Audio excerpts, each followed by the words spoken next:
오늘은 번제단입니다. 거기 1절에 표현한 대로 조각목으로 만드는데 길이가 5규빗, 너비가 5규빗입니다. 네모 반듯해야 되고 크지 않죠. 길이가 5규빗 해봤자 2m 뭐 한 20, 30 정도 되는 거니까요.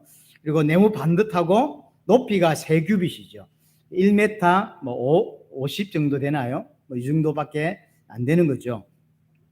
거기다가 이제 네모 반듯한 거기에 모퉁이에 제단 뿔을 만들고 또 그 모든 제단을 놋으로 다 싸게 만들죠.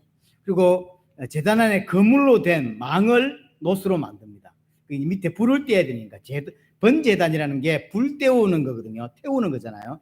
그래서 이런 바베큐 할 때 생각해 보시면 밑에 공기가 들어가야 되고 제가 밑으로 떨어져야 되죠. 그런 그물을 놋으로 만들고 되고요. 8절 마지막 부분에 보면 속이 비도록 그렇게 만들죠. 그게 이제 재물을 거기에 올려서 태워야 되니까 그런 모습입니다. 제가 보내드린 그 사진을 참고하시면 좋겠습니다. 자, 번제단은 한마디로 우리 제목이 나온 그대로요. 뭐 하는 것이냐? 내 죄를 해결하기 위해서 희생 제사를 드리는 곳이 번제단입니다. 하나님을 만나기 위해서는 반드시 죄를 해결해야 됩니다. 그 죄 해결하는 곳이 어디냐? 번제단이라는 거죠. 인간은 로마서 3장 23절에 말한 대로 모두가 죄인입니다. 그래서 하나님을 만날 수가 없고 하나님의 영광을 이루지 못하게 되는 것입니다. 그 죄의 대가가 뭐냐면 로마서 6장 23절에 말한 대로 죄의 삭은 사망이에요. 왜 사망일 수밖에 없었냐면 창세기 2장 17절에 하나님과 아담이 언약을 맺는데 이것을 먹는 날에 정령 죽는다 그랬죠. 반드시 죽는다. 그래서 불순종의 결과는 죽음이에요. 결과적으로 아담이 불순종하게 되었고 그래서 인간에게 죄가 들어왔고 그 죄의 결과는 뭐냐면 죽음일 수밖에 없는 것이죠. 바울은 이것을 로마서 5장 12절에 한 사람으로 말미암아 죄가 세상에 들어오고 그 죄로 말미암아 세상에 사망이 들어왔다라고 바울은 설명을 하죠. 그래서 아담으로 인하여 죄가 세상에 시작이 되었고 그 죄로 인하여 이 땅에 사망이 오게 된 것이죠. 그래서 인간에게 세 가지 사망이 왔다라고 볼 수 있습니다. 하나는 하나님과의 영적인 사망이 온 거죠. 단절. 하나님과 내가 끊어진 거예요. 그걸 사망이라고 하죠. 우리 전기가 죽었다라는 표현을 쓰죠. 똑같은 의미입니다. 전기선이 연결되어 있으면 전기가 들어오는데 전기가 안 들어와요. 왜 그러냐면 죽었다라고 표현하죠. 하나님과 나와의 관계가 끊어진 거죠. 단절되어 있는 것이고 그 단절된 것 때문에 오는 결과로 육체의 죽음이 오죠. 그래서 반드시 이 땅에 태어난 자는 반드시 죽을 수밖에 없게 되어 있습니다. 한 번 죽는 것은 정해져 있다라고 히브리서 기자는 이야기를 합니다. 세 번째 사망이 뭐냐면 영원한 죽음, 지옥을 말합니다. 인간의 세 가지 죽음이 올 수밖에 없는 상태인 거죠. 그래서 인간은 반드시 죄 문제를 해결해야 돼요. 이 죄 문제를 해결하지 않으면 하나님을 만날 수가 없고 하나님을 만나지 못하면 구원받을 수 없다는 이야기죠. 지옥 갈 수밖에 없는 게 인생이라고 하는 것이죠. 반드시 죄를 해결해야 됩니다. 중요한 건 어떻게 해결을 하냐? 레위기 17장 11절이죠. 생명이 피에 있기 때문에 피가 죄를 사한다 그러죠. 피만이 죄를 해결할 수 있다라는 거죠. 피만이 죄를 해결할 수 있다는 이야기는 생명으로 생명을 살린다는 거죠. 생명으로 생명을 살리는 거죠. 그 어떤 것으로도 안 돼요. 어떤 물질, 어떤 가치, 뭐 이거 안 됩니다. 생명으로만 생명을 살리는데 죄인의 생명은 안 됩니다. 그래서 죄 없는 그리스도의 생명으로만 죄인을 대신할 수 있는 거예요. 그게 구원에 하나님이 베푸신 유일한 방식입니다. 히브리서 9장 22절에 말한 대로 피 흘림이 없은즉 죄 사함이 없게 되는 것이죠. 그래서 죄 없는 그리스도의 피로만 인간의 죄 문제를 해결할 수 있다라고 하는 게 성경이 말하는 복음입니다. 그래서 예수 그리스도의 십자가로만 구원받을 수 있다는 거예요. 다른 종교는 나쁘다 이런 개념이 아니라 다른 종교는 구원받을 수 없다는 거예요. 왜 그러냐면 하나님을 만나고 구원받을 수 있는 유일한 길이 뭐냐면 인간은 죄인인데 그 죄를 누군가는 대신 짊어져야 돼요. 근데 죄인은 안 된단 말이에요. 종교가 나빠서 안 되는 게 아니에요. 죄인이기 때문에 안 되는 거예요.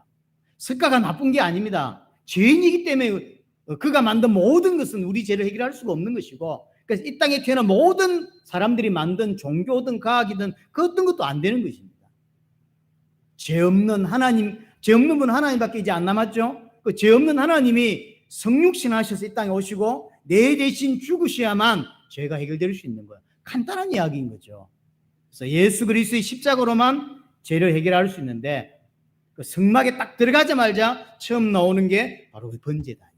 거기서 짐승을 잡고 피를 흘리고, 그래서 피 흘린 것은 받아가지고 지성소 안으로 가지고 들어갈 것이고, 이제 남은 그 고기는 태우는 것이죠. 태운단 말은 심판을 말하는 거예요. 그래서 지옥을 설명할 때 불심판이라는 표현을 쓰죠.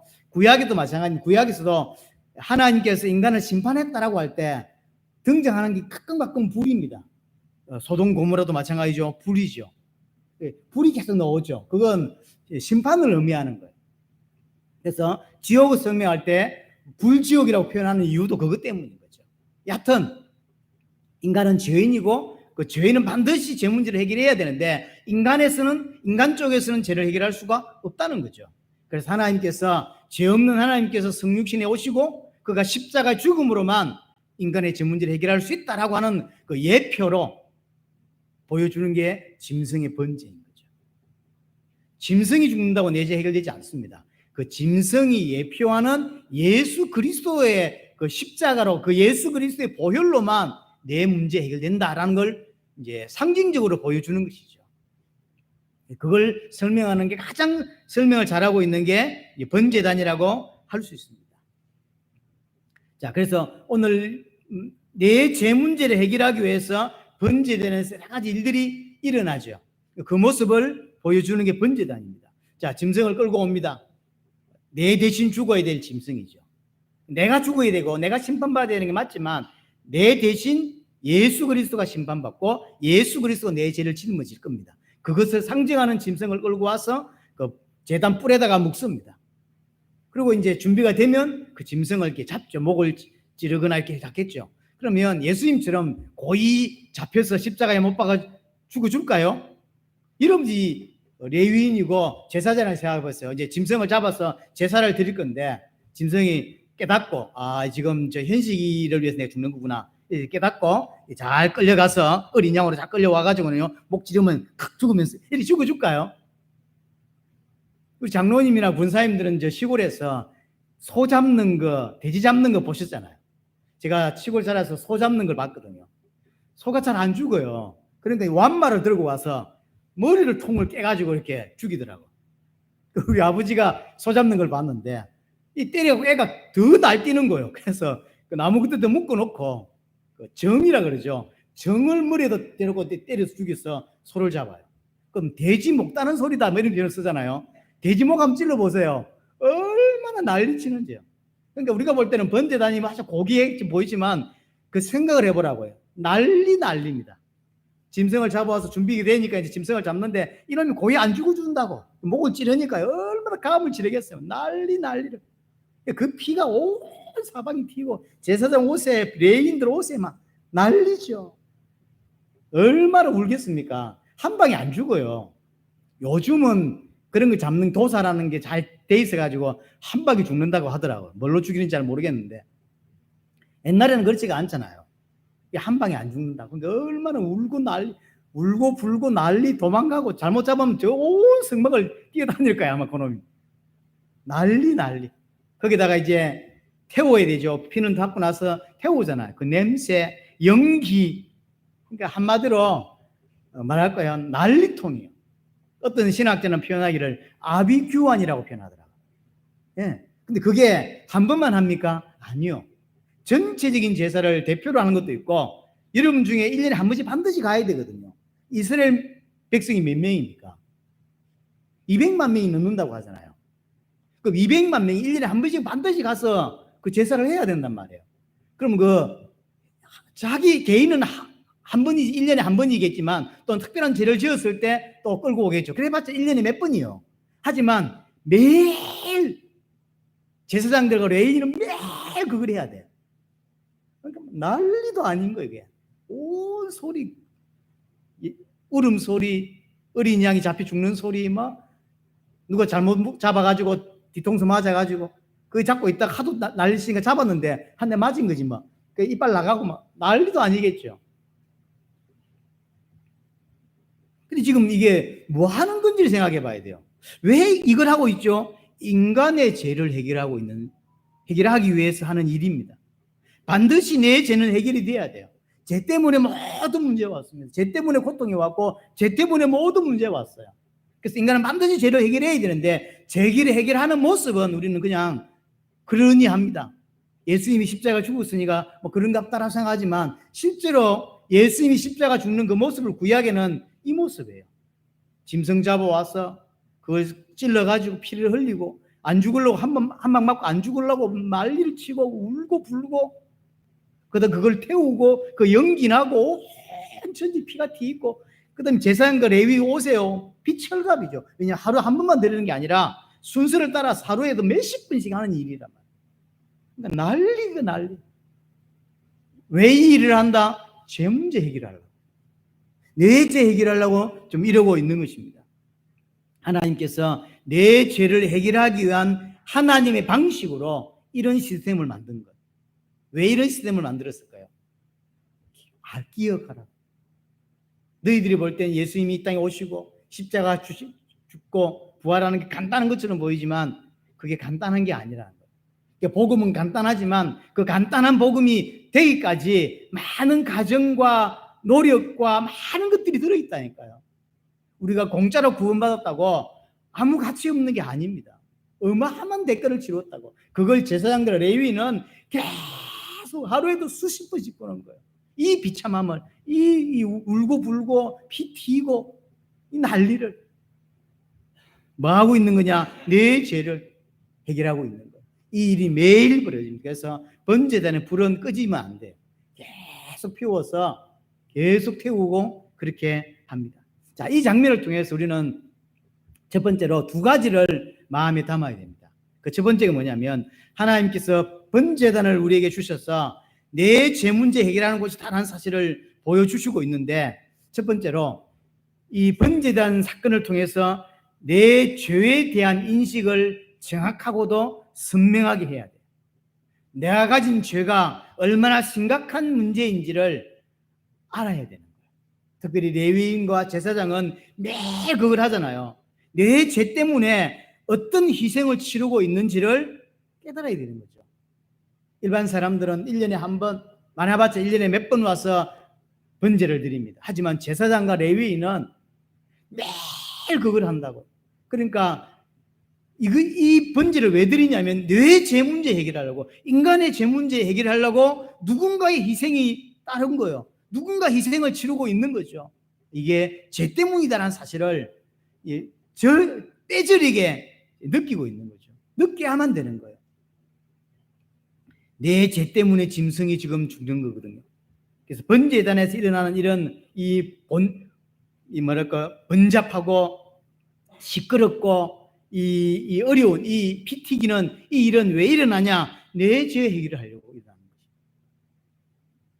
내 죄 때문에 하나님이 성육신에 오시고 내 죄 때문에 이 땅에 십자가 죽으시고 부활하신 것입니다. 그 사실 내 죄 때문이에요.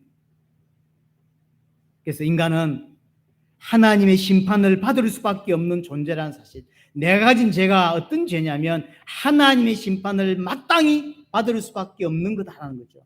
나는 그래서 죄인이기 때문에 사실은 심판을 받을 수밖에 없는 거예요. 그래서 번제단을 다른 말로 놋제단이라고 표현을 합니다. 왜냐하면 놋으로 덮어 쌌잖아요. 그래서 놋제단, 번제단 똑같습니다. 놋이라고 하는 게 심판을 의미하는 거예요. 심판. 이게 불도 마찬가지고요. 불과 놋은 하나님의 심판을 의미하는 거죠. 이 놋제단에서 짐승이 절규하고 죽어가고 피 흘리고 태워지고 심판받고 있는 거예요. 짐승이 여기서 찔려서 죽고 피 흘리고 또 불에 타는 이런 심판을 받고 있다고. 왜요? 내 죄 때문에. 내 죄는 그런 심판을 받아야 마땅한 것입니다. 그래서 내 죄에 대한 하나님의 심판이 지금 번제단에서 이루어지고 있는 것이죠. 놋제단에서 이루어지고 있는 것입니다. 그래서 내가 가진 죄는 마땅히 하나님의 심판을 받을 수밖에 없는 것입니다. 그걸 제사를 드리 번제단에서 이것을 진행하는 제사장이나 레위인은 반드시 알아야 되는 거예요. 어떤 사람, 일반 사람들은 1년에 한두 번밖에 안 오기 때문에 깊이를 잘 모를 수 있습니다. 하지만 반드시 번제단에서 그 일을 하고 있는 레위인과 제사장은 깊이 죄에 대한 인식을 해야 되고, 그래서 앞으로 계속해서 하나님의 백성들을 제대로 가르치고, 그래서 이 죄가 얼마나 심각한 문제고, 그래서 왜 그리스도가 오실 수밖에 없는지를 충분히 전달이 사실은 되어야 되는 거죠. 그러려면 이 일을 하고 있는 사람이 이 일을 하고 있는 사람이 깊이 있게 알아야 되는 거죠.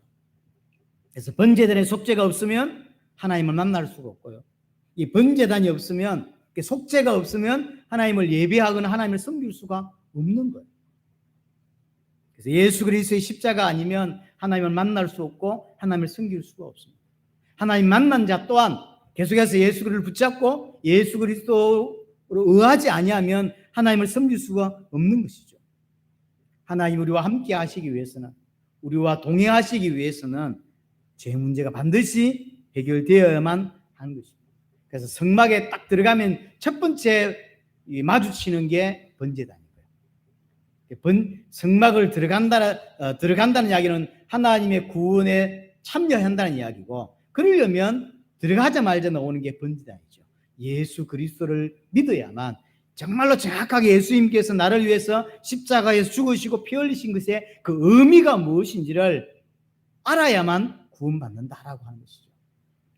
자, 또 하나, 이 내가 가진 죄에 대한 인식을 정확하게 하고 나면 두 번째 딱 다가오는 게 뭐냐면, 이 내 죄, 아무도 해결할 수 없는 이 내 죄를 예수님이 짊어지셨구나라고 하는 은혜, 이 복음에 대한 감사와 감격이 회복되게 돼 있어요. 내 죄가 진짜 보였어.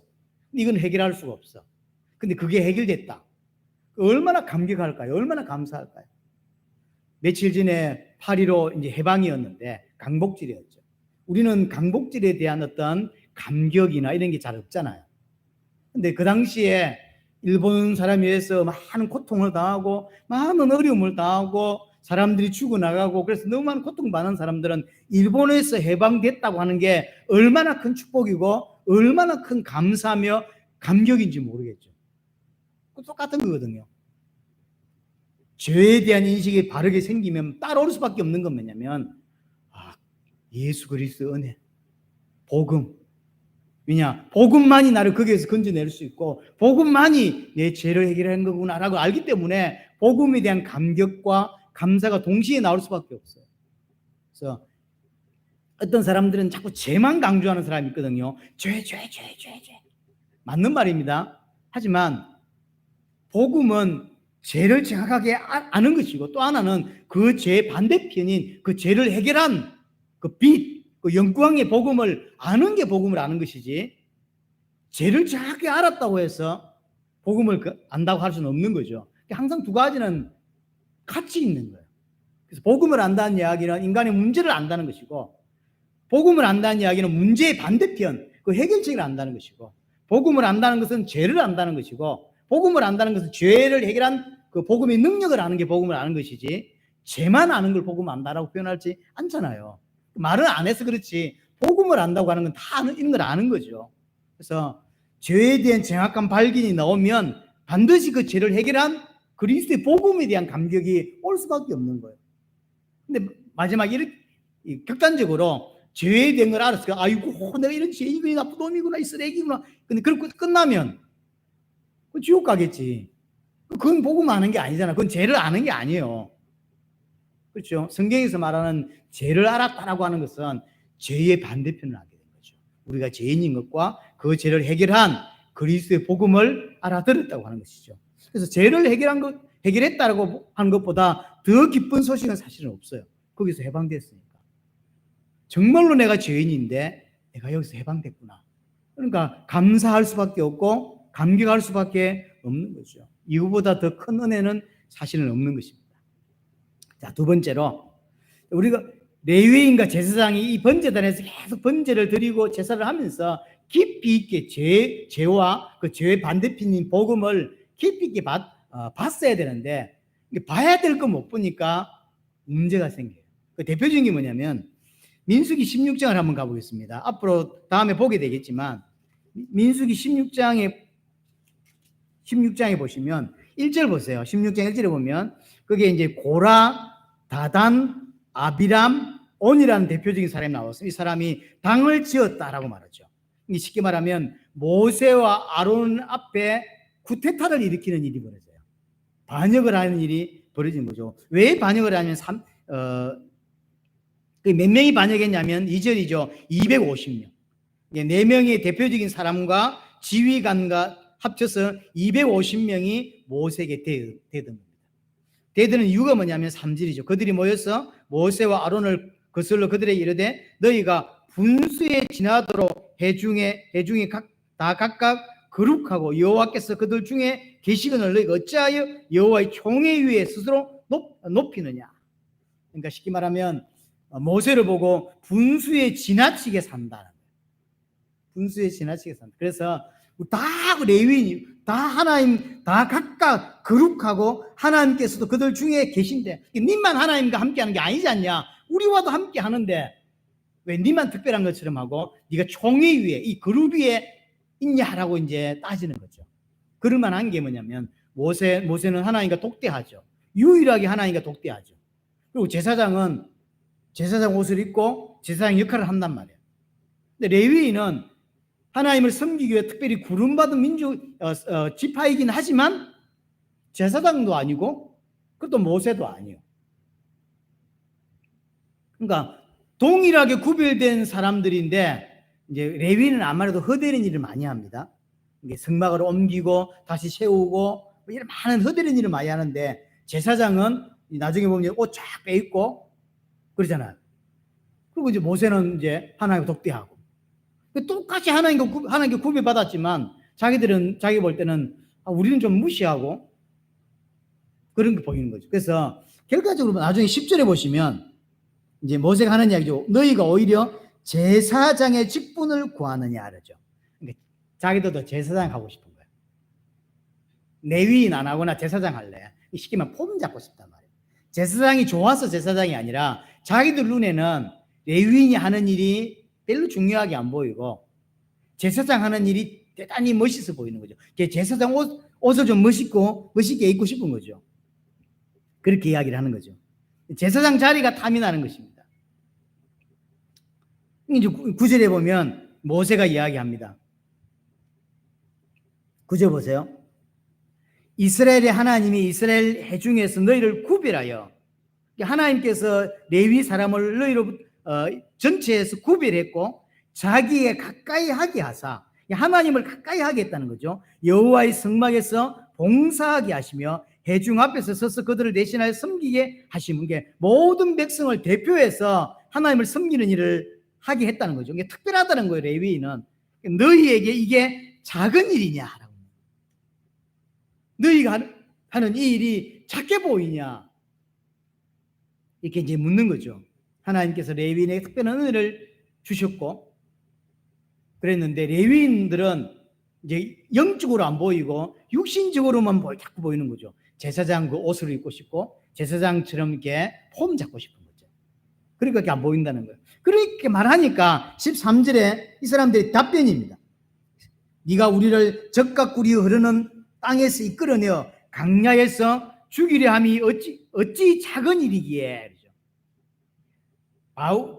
모세가 하나님 너희를 특별히 부르셨고 하나님을 가까이 하게 해서 섬기게 했는데 일이 작은 일이냐라고 물으니까 대받아치는 거예요. 네가 우리를 적과 꿀이 흐르는 땅에서 끌어내어서 여 강야에서 죽게 하는 게 그럼 작은 일이냐 이렇게 묻는 거죠. 지금 이 사람들이 뭐라고 하죠? 애굽을 적과 꿀이 흐르는 땅이래요. 애굽이 적과 꿀이 지금 우리가 적과 꿀이 흐르는 땅으로 가고 있는 건데 적과 꿀이 흐르는 땅에서 끌려 나와서 강야에 죽게 생겼다는 거예요. 그게 네가 작은 죄냐는 거예요. 맞받아친 거죠, 모세를. 결국 네가 우리 위에 왕 되고 싶은 거 아니냐 라고 하는 거죠. 그게 핵심은 하나예요. 모세나 제사장은 대단히 높아 보이고 자기는 낮아 보이는 거죠. 그러니까 모세처럼 사고 싶은 거예요. 대장하고 싶은 거죠. 그 제사장 옷 딱 멋있게 입고 폼 잡고 싶은 거죠. 자기들은 그렇게 안 보이거든. 맨날 성막이나 옮기고 청소나 하고 이렇게 안 보이는 거죠.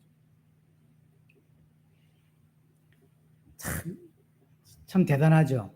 지금 애굽을 적각꿀이 흐른다고 생각하는 이 사람들이 하는 일이 뭐냐면 번제단에서 일을 하고 있는 거예요. 번제단은 죄를 해결하는 것이고, 그래서 내 죄 때문에 백성들의 죄를 대신해서 짐승이 죽는다. 앞으로 오실 메시아가 우리 인류의 죄를 대신해 심판받는 거다라고 하는 것을 설명하고 있는 게 번제단인데, 거기에서 평생 일하고 있는 이 제사장들이 구원을 전혀 이해 못하고 적각꿀이 흐르는데 끄집어냈다. 구원을 전혀 이해하지 못하는 사람들이 구원을 설명하고 있다라고 보면 돼요. 목사가 됐는데 불신자라 어떻게 생각합니까? 불신자인데 목사가 됐어요. 똑같은 거예요. 전혀 구원을 이해 못했는데, 성경을 이해 못했는데 성경을 가지고 설교하는 목사가 된 거예요. 딱 이런 상황이에요. 가장 희생제사의 의미와 그리스도의 보혈의 의미를 깊이 알아야 되는 레위입니다. 그거는요, 일평생 그걸 하면서 깊이 새겨야 되는 거죠. 근데 그 레위인들이 전혀 구원을 이해 못해요. 희생제사의 의미를 모르는 거예요. 모든 게 육신적으로만 보이는 거죠. 희생제사를 드리면서 인간의 죄가 무엇인지 인식이 되었어야 했고, 또한 그 인간의 죄 때문에 그리스도께서 내 대신 심판받는 것이고 죽는 것이구나라는 사실이 인식이 되고 깨달아졌어야 되죠. 근데 이게 안 된 거예요. 혹시 누구의 뜸 밀려서 신학교를 갔다 할지라도 신학교 가서 정확하게 성경을 이해하고 죄가 이해되고 그리스도가 이해되어져서 사람들에게 올바른 복음을 선포할 수 있는 자로 준비되었어야 했는데, 신학교까지 졸업하고 목사 안수까지 받았는데 구원이 이해 안 된 거예요. 구원은 이해 안 됐는데 성경 가지고 설교를 잘한다고. 어떻게 생각합니까? 제가 볼 때는 이런 목사가 굉장히 많습니다. 근데 이런 교회 사람들이 몰려요. 왜냐면 말은 잘하거든요. 구원을 이해 못하고도, 성경을 이해 못하고도 언제 설명을 잘하니까 사람들이 몰린다. 지금 현실적이에 답이 될 수 있는 말들을 하고 지혜로운 말들을 많이 해주고, 그러니까 몰리는 거죠. 그러면 그 몰리는 사람 또한 궁극적으로는 하나님의 말씀에 대해서 깊이 모르는 거예요. 관심이 없는 거죠. 관심이 없으니까 그냥 성경을 기반으로 한 어떤 설교를 해주니까 그게 틀린 건지 맞는 건지 구별도 못하고 그냥 받는 거예요. 이게 뭔 말이냐면, 구원에 가장 가까이 있는데 구원을 모르는 상태. 가장 복음에 가까이 있는데 복음의 가치를 모르는 상태. 그럴 수 있단 말이에요. 제사장 옷 입고, 제사장이 입은 거 멋진 옷 입고, 그거 하고 싶으면 폼 잡고 싶은 거예요. 대장하고 싶고, 모세처럼 지시하고 싶고. 근데 나는 맨날 허드렛 일하고, 이동하면 맨날 그 옮겼다가 또 심었다가 뽑았다가 맨날 이런 거 하는데, 제사장은 옷 착 입고 찰랑찰랑 이렇게 폼 잡고 있고, 모세는 뭐, 이게 이제 부른 거죠. 그러니까 뭐든지 육신적으로밖에 안 보이는 거죠. 하나님께서 나를 목회자로 부르셨구나. 이게 감사가 있고, 평생 좀 가난해도 복음 위해서만, 이 사람들에게 복음이 필요하니 복음 위해서 살아야 되겠다는 감격 때문에 일을 해야 되는데, 이 복음에 대한 감격과 구원에 대한 감격이 없으니까요, 결국 뭐가 되냐면 사업자가 되는 목회자들이 많거든요. 저 성도들이 교회로 오면 헌금이 많아지겠죠. 헌금이 많아지면 내 사례가 올라가겠죠. 좋은 차 탈 수 있겠죠. 좋은 환경이 되겠죠. 이렇게 사는 목회자가 많을 수밖에 없는 거죠. 왜냐하면 구원을 못 받았는데 구원을 이해 못한 목사는 그럴 수밖에 없는 거예요. 영혼을 위한 안타까움, 성경을 보면서 성경을 읽을 때마다 감격하고, 진짜 목사는요, 성경을 읽으면서 감동한다니까요. 그 감동 때문에 이번 주 설교를 이렇게 해야지 이렇게 하는 거예요. 근데 공부를 많이 해가지고 신학 박사가 됐는데, 그래서 목사가 되어서 이제 설교하는데 그런 감동으로 설교할까요? 아니요. 이렇게 잘 말하면 성도들이 좋아할 거고, 그럼 여러 소문을 듣고 사람들이 많이 오겠죠, 우리 교회로. 그럼 헌금을 많이 하겠죠. 그럼 제 차가 바뀌겠죠. 집도 좋은 데 가겠죠. 그렇게 되는 거예요. 만약 그 사람의 그 목회자에게 하나님 어려움을 많이 주면 있는 경제 싹 다 나라고 집 다 나라고 하면 금방 목사 그만둬 버리죠. 그럴 수밖에 없는 거예요. 왜냐하면 구원의 감격이 있는 게 아니거든. 복음이 된 감격이 있는 것이 아니거든. 이름도 마찬가지라. 사실은 복음의 가치를 아는 목회자를 만나고 복음의 가치를 아는 동력자를 만나고 복음을 사랑하는 집사를 만나고 복음을 사랑하는 친구를 만났다. 여러분들이 인생을 살아가는데 같이 인생길을 걸어가는데 진짜 복음의 가치라는 친구가 한 명 있어. 그 있는 것과 없는 건 완전 다른 거예요. 어떤 문제 생길 때 어느 걸 선택해야 되고 고민할 때 이렇게 복음을 같이 나눌 수 있는 친구가 있어. 근데 그런 친구가 잘 없거든요. 있어야 돼요. 교회가 커도요, 다 개인주의지. 진짜 복음을 사랑하는 저 집사님 보면서 나도 저 집사님처럼 살고 싶다. 그래서 그 집사님하고 친해지고 그 집사님하고 진짜 복음을 위해서 이 교회를 어떻게 섬기고 어떻게 세계복음을 완성할까 이런 것에 고민하는 사람이 소수예요. 그게 많아져야 된다, 사실은. 제 인생을 돌아봐도 중간중간에 그래서 참 저 친구가 복음을 사랑했구나 이런 게 느껴질 친구들 몇 명 있었어요. 저는 다양한 친구들을 사귀지 못하는 성향을 가졌거든요. 좁아요. 저는 많은 사람 못 사귀입니다. 힘들어합니다. 스트레스를 받아요. 성향 자체가. 근데 좁고 깊이 사귀는 걸 좋아하는 스타일이에요. 지금까지 살아오면서 중간중간에 만났다가 참 친하게 지냈다가 헤어지고 또 어떤 사람 친하게 지냈다가 또 헤어지고 이렇게 반복되잖아요. 제가 어릴 때부터 친했던 사람이 지금까지 친할까요? 안 그렇거든요.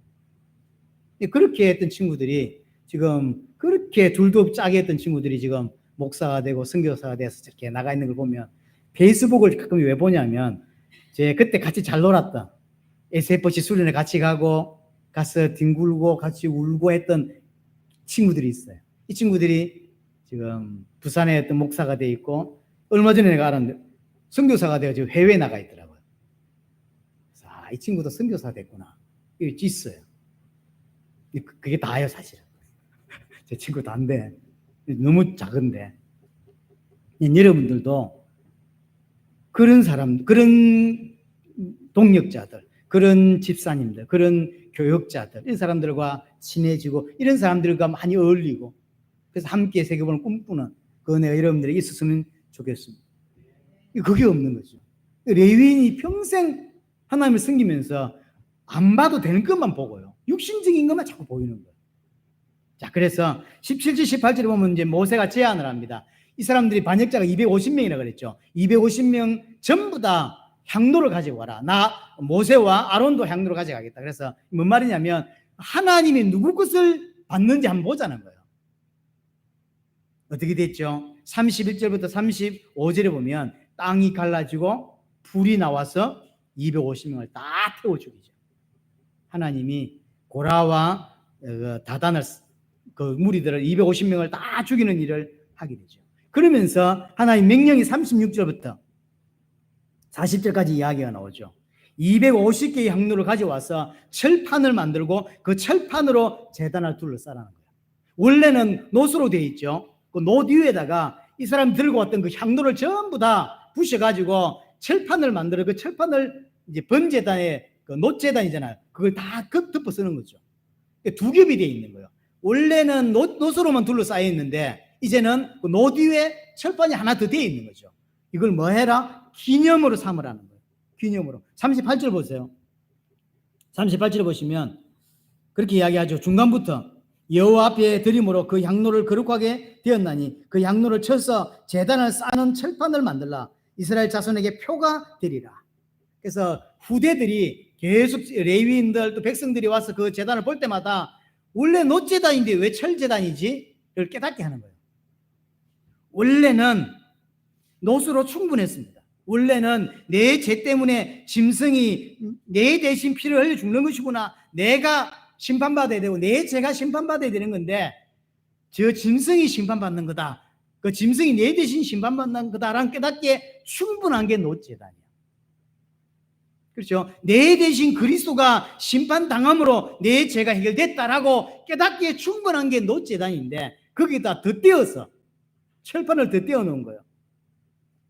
이것을 믿지 못하고 이것을 깊이 깨닫지 못하는 사람들이 반역했고 그것 때문에 250명이 죽었다는 사실을 기억하기 위해서 표로 삼기 위해서 표징으로 삼기 위해서 그 철판을 뒤집어 세운 거예요.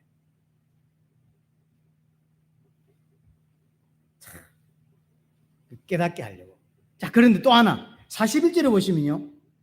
이 40절에 이스라엘 자손의 기념물이 되게 하라 그랬거든요. 원래는 노제단인데 지금은 철제단으로 되어 있다. 그걸 보면 기억하라는 거예요. 아, 교역자가 또는 특별히 구별된 자가 복음의 가치를 알지 못했을 때 어떻게 되는지. 너희들은 복음을 더 깊이 이해해야 되는 사실은 왜 짐승이 저렇게 죽고 있는지를 깨달아야 되는 거죠. 근데 41절 보세요. 이튿날 이스라엘 자손의 온 회중이 모세와 아론을 원망하여 이르되 금방 이틀 만에 또 원망합니다. 자, 다 폐일은 하고요. 이날 몇 명 죽죠? 14,700명. 49절 보세요. 46절부터 보면 연병이 하나님의 진노로 시작되었고 49절에 고라의 일로 죽은 자 외에 250명 다 죽었죠. 그 외에 연병에 죽은 자가 14,700명이었다. 이날 엄청 죽어요. 일주일 상간에 어마어마하게 죽어나. 이게 하나님의 심판. 구원받았다고 볼 수 있는 백성이 너무나 구원을 이해하지 못하고 복음을 이해하지 못해서 하나님이 심판하는 모습을 보여준 것이죠. 사실은 고라 사건을 보면서 깊이 깨달았었어야죠. 근데 못 깨닫는 거예요. 사람이 참 그렇습니다. 이 못 깨닫는 사람이 사실 우리일 수 있다는 사실. 하나님이 주시고자 하는 메시지는 이겁니다. 그들이 못 깨달았는데 우리 또한 그럴 수 있다니까요. 하나님의 사랑과 은혜를 그 은혜로 말미암아 우리가 구별되었고 하나님의 백성이 되었고 하나님의 섬길 수 있는 자로 특별히 불러주셨는데 이게 작은 일이 아니잖아요. 이게 큰 일이잖아요. 하나님의 큰 은혜잖아요. 그 은혜를 깨닫지 못하는 거예요. 전부 육신적으로만 보는 거예요. 세상이 젖과 꿀이 흐르는 땅으로 보이고 그래서 세상에 잘 살고 세상에 성공하고 이것만 보이는 거죠. 그게 젖과 꿀이 흐르는 땅이 아닌데 거기에서 빠져나온 게 우리인데 여전히 세상적 가치관으로 세상적인 그 관점으로만 그래서 육신적으로 성공하는 게 성공이라고 생각하고 그 성공 때문에 교회 오고 말도 안 되는 거죠. 이 사람들이 애굽을 보고 젖과 꿀이 흐른다고 하는 것처럼 그렇게 지금 인생을 살아간다고 매일 번제단을 보면서 깨닫지를 못하는 거죠. 예수 그리스도의 십자가를 보고도 예수를 이용해서 육신적인 복만 얻으려고 하는 수많은 사람들. 분명히 이 땅에 은혜의 사각지대가 있다니까요.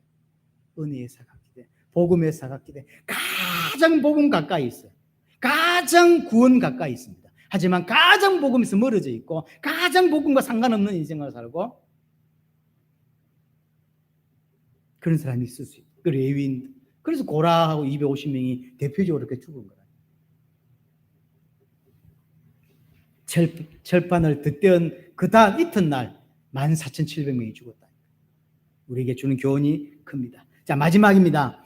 이 번제단의 그 네 군데에 제단 뿔이 있죠. 제단 뿔은 원래가 처음에 짐승을 이렇게 매기 위한 거예요. 짐승. 왜냐하면 그 매여 있는 짐승으로 인해 내가 산다라고는 의미거든요. 이 짐승 때문에 내가 사는 거다. 그래서 제단 뿔은 이꼴 생명, 이꼴 용서와 같이 사용이 됩니다. 제단 뿔을 잡았다라고 한 것은 구약 성경에서 제단 뿔을 내가 죄를 지었어요. 어떻게 해야 되죠? 제단 뿔을 잡아야 돼요. 제단 뿔을 잡으면 삽니다. 내가 어떤 실수를 했는데 제단 뿔을 잡으면 살죠. 이건 뭘 의미하는 거냐면 십자가를 붙잡으면 산다라고 하는 의미를 설명하는 거예요. 단 예외는 있습니다. 고의로 살인한 자들은 제단 뿔을 잡아도 죽여버립니다. 예외는 분명히 있습니다. 자, 이 제단 뿔과 관계된 일들이 구약에 여러 군데가 있는데 그 중에 한 가지만 소개합니다. 다윗이 이제 나이가 많았고 늙어서 병들었습니다. 근데 다윗이 후계자를 빨리 선정을 안 해요.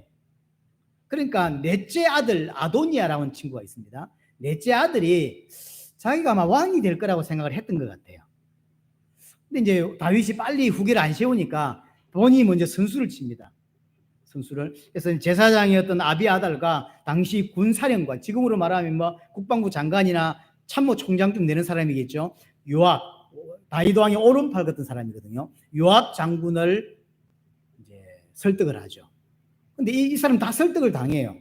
아마 내가 왕이 되지 않겠냐라고 했을 때 다 인정합니다. 열왕기상 1장과 2장을 집에 가서 한번 읽어보세요. 열왕기상 1장에 보면 어떤 내용이냐면 이 아도니아라는 사람이 준수했고 다윗이 한 번도 이 친구를 야단친 적이 없다 그랬어요. 그러니까 아주 잘 자란 것 같아요. 그러니까 사람들이 본인 스스로도 내가 왕이 될 것 같다는 생각을 한 거죠. 그리고 이제 이런 오른팔 역할을 했던 요압 같은 장군도 내가 왕이 되지 않겠냐 할 때 그대로 오케이 한 거죠. 그 정도 아마 그런 게 있었던 것 같아요. 인품이. 그래서 이제 다윗이 후계를 안 시켜주니까 안 해주니까 본인이 먼저 선수를 쳐요. 사람들을 불러 모으고 잔치를 합니다. 그러면서 아마 가정이 있었겠죠. 자꾸 아도니아를 왕이라고 부르기 시작하고요. 사람들이 왕이라고 박수 치고 막 이런 일들이 그 소문이 막 들리는 거예요.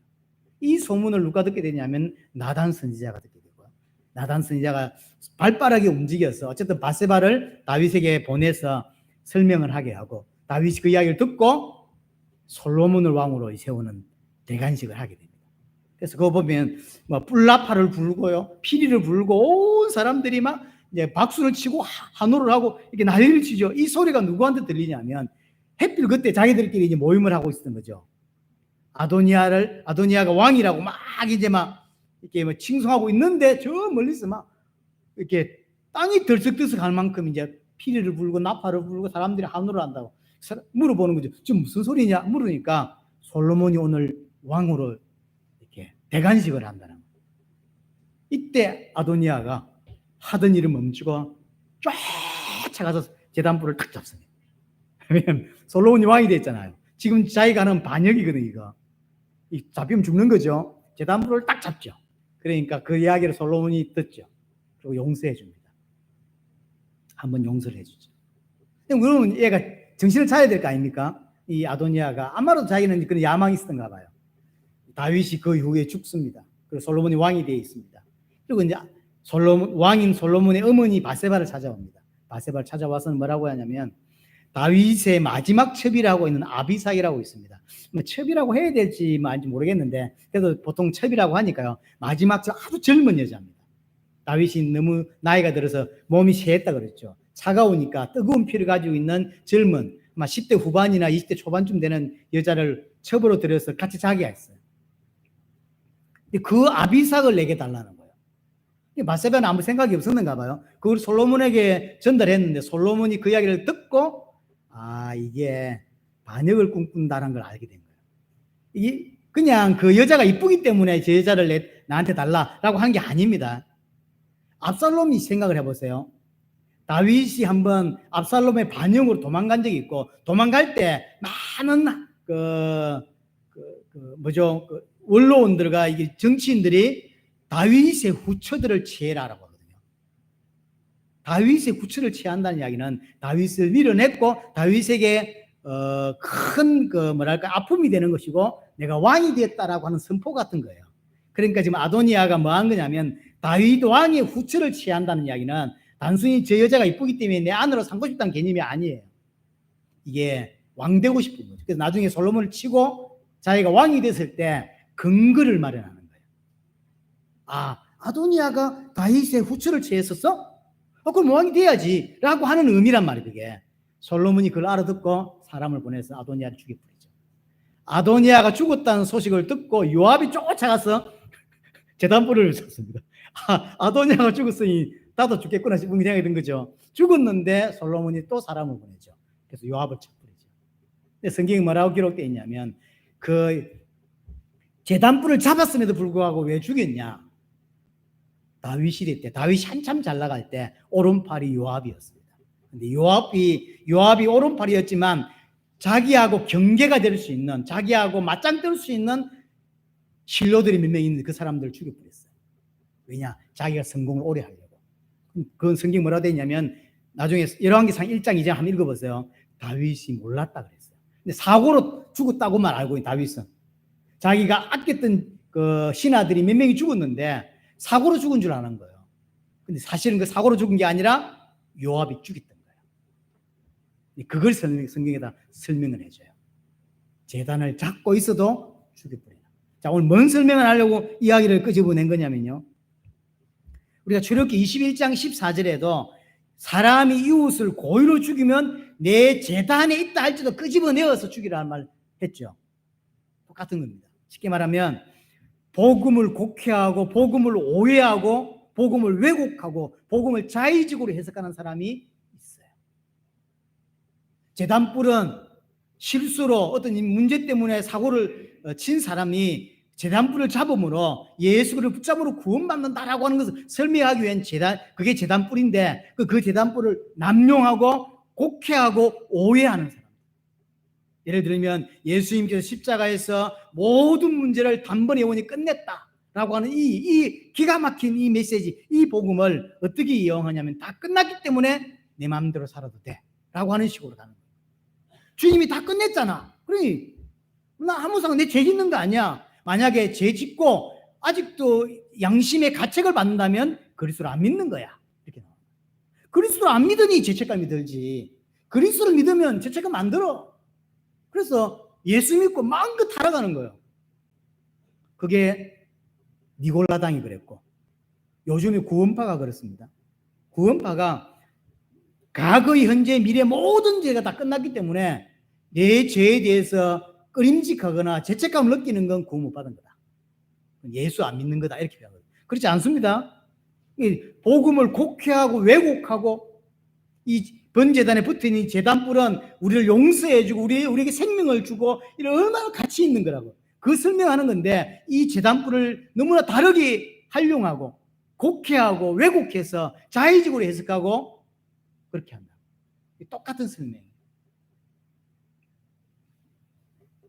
오늘 요압 장군이 그랬고 아도니아가 그랬습니다. 자신의 육신을 유익을 위해서 복음을 계속 왜곡하는 이런 일들. 유다서 1장 4절에 보면 하나님의 은혜를 도리어 방탕한 것으로 바꾼다고 하죠. 그것은 예수 그리스도를 부인하는 거다라고 분명히 유다는 설명하고 있습니다. 예수 그리스도를 믿기 때문에 이렇게 마음껏 살아도 돼, 마음껏 마셔도 돼, 마음껏 타락해도 돼, 그건 죄 아니야 라고 말하는 것은 구원 못 받은 거다라고 유다가 분명히 설명합니다. 여기서 방탕한 것이라는 이야기는 뭐냐면 면허증을 주었다는 표현이에요. 예수 믿는 게 마치 마음껏 타락할 수 있는 면허증을 받은 것처럼 생각한다는 거예요. 그게 잘못됐단 말이에요. 복음을 너무나 왜곡하고 있다는 거예요. 그런 사람이 이 땅에 너무 많습니다. 육신적 유익을 위해서 진리를 악용하고 왜곡하고 그 사람은 구원 못 받은 것입니다. 절대 그럴 수가 없는 거죠. 내 마음대로 살기 위해서 복음을 교묘하게 이용하고 복음을 교묘하게 활용하는 거죠. 그건 복음이 아닙니다. 이건 시대마다 늘 있었습니다. 자, 정리하면 노제단은 단순하게 생각하면 내 죄를 해결하는 것입니다. 하지만 조금 더 깊이 생각하면 죄에 대한 인식을 깨닫게 하려고 깊이 깨닫게 하려고 반대로 그 죄를 해결한 복음을 설명하는 게 노제단입니다.